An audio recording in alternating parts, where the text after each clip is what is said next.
Hey guys. It's Monday. It's 6 o'clock. I thought I would read a little bit. I don't know if you can hear me. I never know if these earbud things work or not, or if you'll just have a 20-minute video of.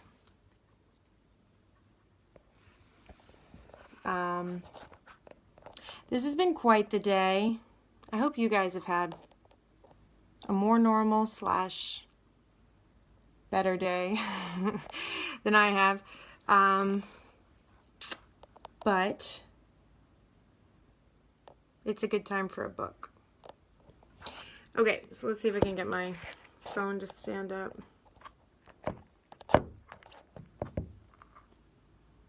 There we go. Actually, I think I want it here. Okay, so we're back with The Alchemist after the weekend.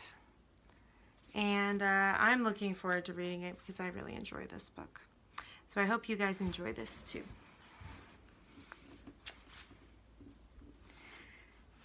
Okay, let's see, where were we? I think basically Santiago has enough money, almost enough money, or he's well on his way to having enough money to buy a ticket back to Spain and buy a full flock of sheep, and actually more sheep than he had before. And so he's looking forward to going back to Spain and feeling accomplished that he experienced life abroad and he came out with double the sheep at the end of it. He says that he's looking forward, he thought all the time about the day when he would disembark at Tarifa as a winner. That's where we left off. Hey, John. Okay. You must always know what it is that you want, the old king had said. The boy knew and was now working towards it. Maybe it was his treasure to have wound up in a strange land, met up with the thief, and doubled the size of his flock without spending a cent. Maybe that was his treasure all along. He was proud of himself. He had learned some important things, like how to deal in crystal, and about the language without words, and about omens. One afternoon he had seen a man at the top of the hill, complaining that it was impossible to find a decent place to get something to drink after such a climb. The boy, accustomed to recognizing omens, spoke to the merchant. Let's sell tea to the people who climb the hill. Lots of places sell tea around here, the merchant had said. But we could sell tea in crystal glasses. The people will enjoy the tea and will want to buy the glasses. I've been told that beauty is the great seducer of men.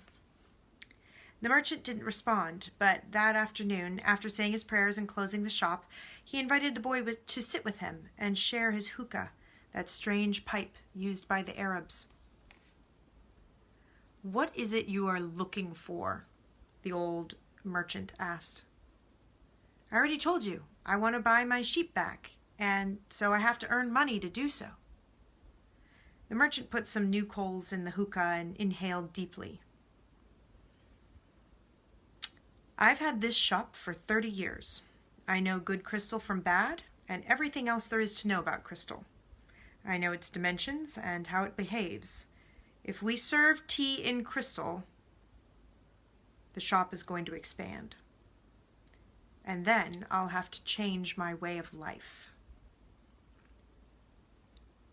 Well, isn't that good? I'm already used to the way things are. Before you came, I was thinking about how much time I'd wasted in the same place while my friends had moved on and either went bankrupt or did better than they had before, and it made me depressed. Now, I can see it hasn't been so bad. The shop is exactly the size I always wanted it to be. I don't want to change anything, because I don't know how to deal with change. I'm used to the way I am. The boy didn't know what to say. The old man continued. You have been a real blessing to me. Today, I understand something I didn't see before. Every blessing ignored becomes a curse. I don't want anything else in life. But you are forcing me to look at wealth and at horizons I'd never known. Now that I've seen them, and know that I see how immense my possibilities are, I'm going to feel worse than I did before you arrived. Oh my gosh. I can't figure out where this guy's going with this. Okay. Because I know the things I should be able to accomplish, and yet I don't want to do so.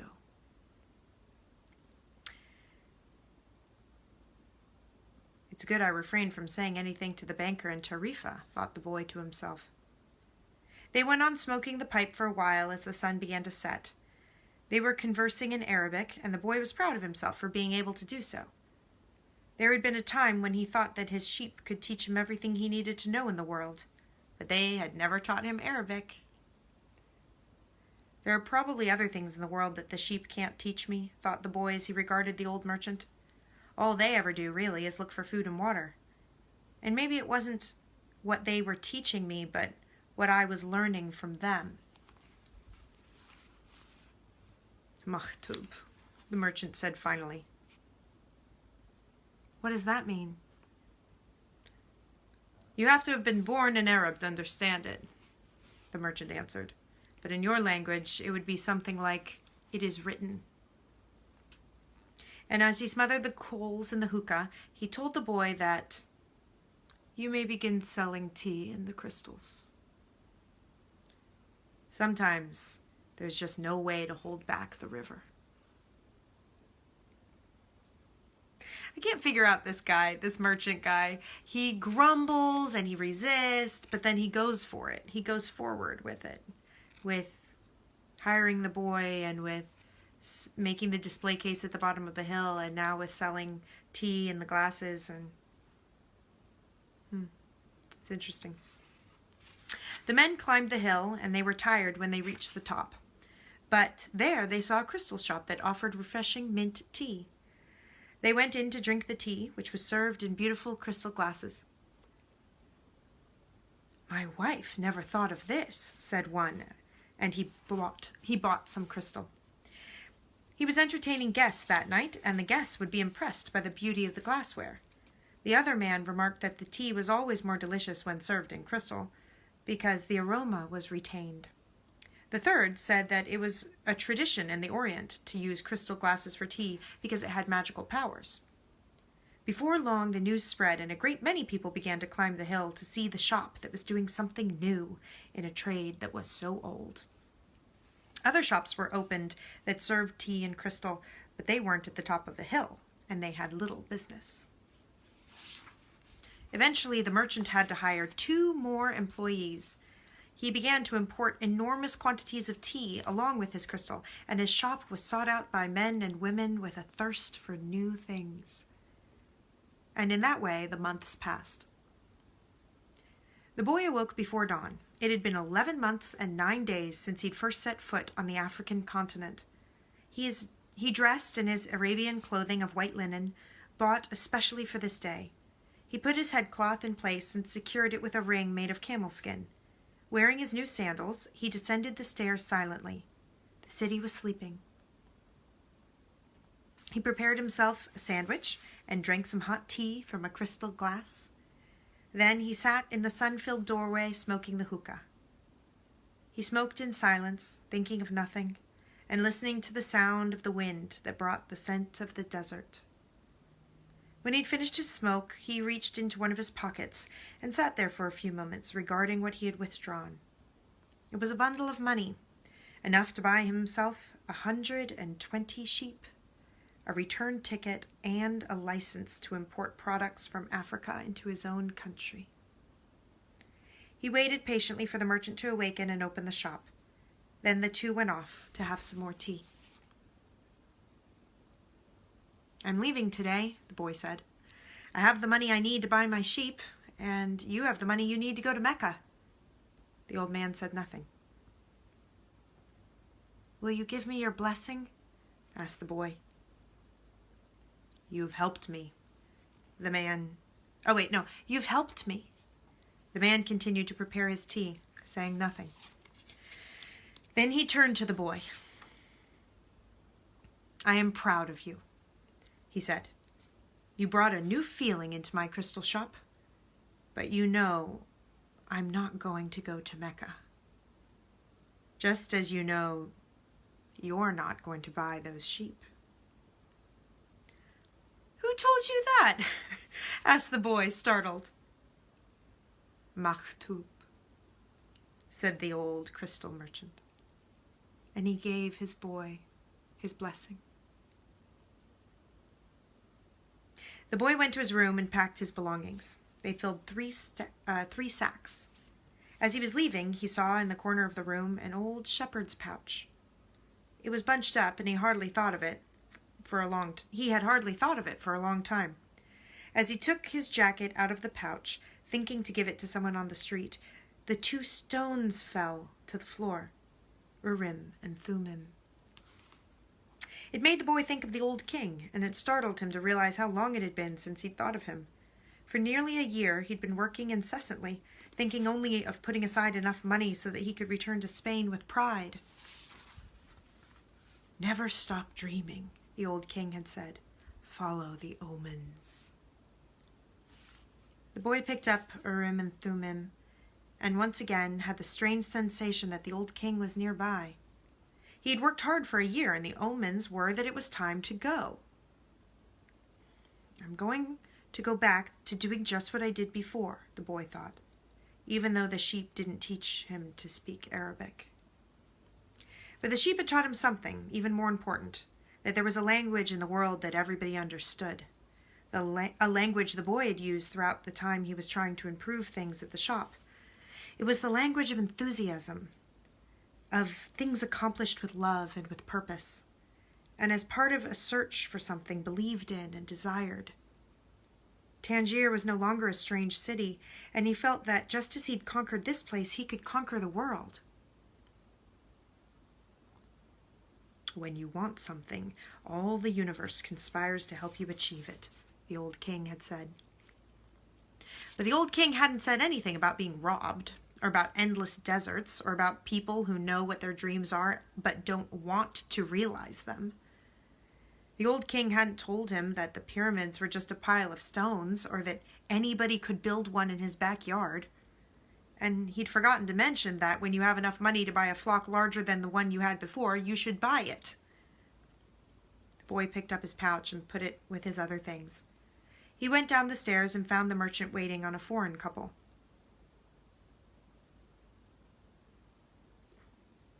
While 2 other customers walked around the shop, drinking tea from crystal glasses. It was more activity than usual for this time of the morning. From where he stood, he saw for the first time that the old merchant's hair was very much like the hair of the old king. He remembered the smile of the candy seller on his first day in Tangier, when he had nothing to eat and nowhere to go. That smile had also been so like the old king. "It's almost as if he'd been there and left his mark," he thought. And yet none of these people had ever met the old king. And on the other hand, he said that he always appeared to those who are trying to realize their personal legends. "Hey, Tyler."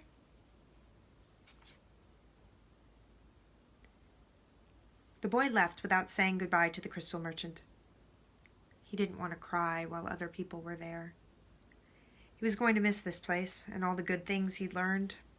He was more confident in himself, though. He felt as though he could conquer the world. "I'm going back to the fields that I know to take care of my flock again," he said to himself with certainty. But he was no longer happy with that decision. He had worked for an entire year to make a dream come true, and that dream, minute by minute, was becoming less important.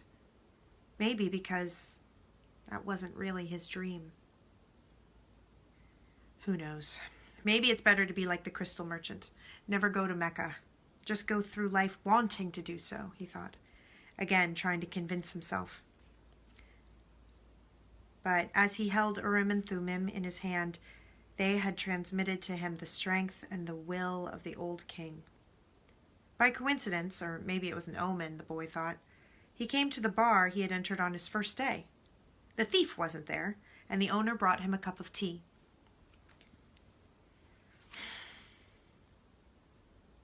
I can always go back to being a shepherd, the boy thought. I learned how to care for sheep, and I haven't forgotten how it's done. But maybe I'll have another chance. Oh, but maybe I'll never have another chance to go to the pyramids in Egypt. Hey, Justin.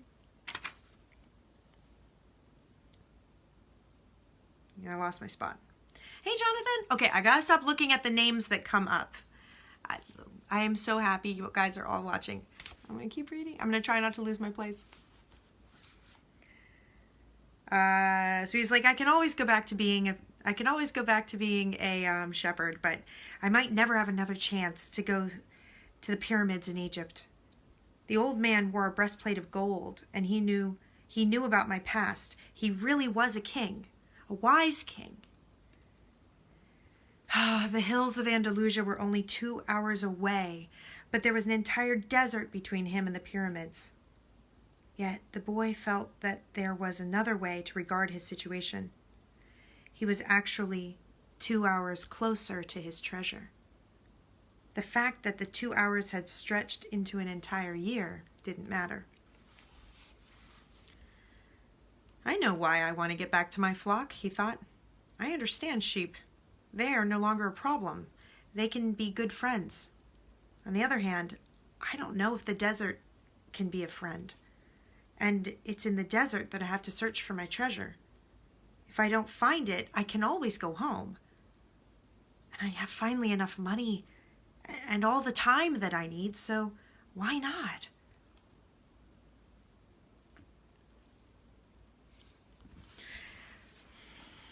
He suddenly felt tremendously happy. He could always go back to being a shepherd. He could always become a crystal salesman again. But maybe the world had other hidden treasures. Oh, wait. And maybe the world had other hidden treasures. But he had a dream. And he had met with a king. And that doesn't just happen to anybody. He was planning as he left the bar. He'd remembered that one of the crystal merchant's suppliers transported his crystal by means of caravans that crossed the desert. He held Urim and Thummim in his hand. Because of the 2 stones, he was once again on his way to his treasure. I am always nearby when somebody wants to realize their personal legend, the old king had told him. What could it cost to go over to the supplier's warehouse and just find out if the pyramids were really that far away? Yay! Okay, how much time has that been? Where are we at? Do we want to keep going or do we want to call it there? That seems like a pretty good spot. Does anyone know what time it is? My phone doesn't say the time.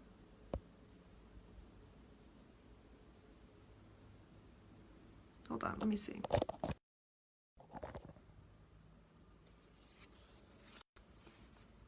Oh, hey, Nick. 6:18. So it's been 20 minutes, basically. We'll call it there. That is such a happy place to end it for today without starting a new adventure for the day. Oh, I'm looking forward to it. I am planning on reading again tomorrow if you want to hear how the story picks up. Also, feel free to comment if you think this amount of time is, I've been doing like 20 to 30 minutes at a time. If that, so this is sort of the shortest little chunk that I've done so far. Let me know if you think this is a good chunk of time, 20 to 30 minutes, or if you think that, a little bit longer would be preferable or whatever. And I will plan on reading more tomorrow. I want to read more right now because the story is getting good. But I also want to be consistent and give you guys the chance to be part of it. So I'll read again tomorrow.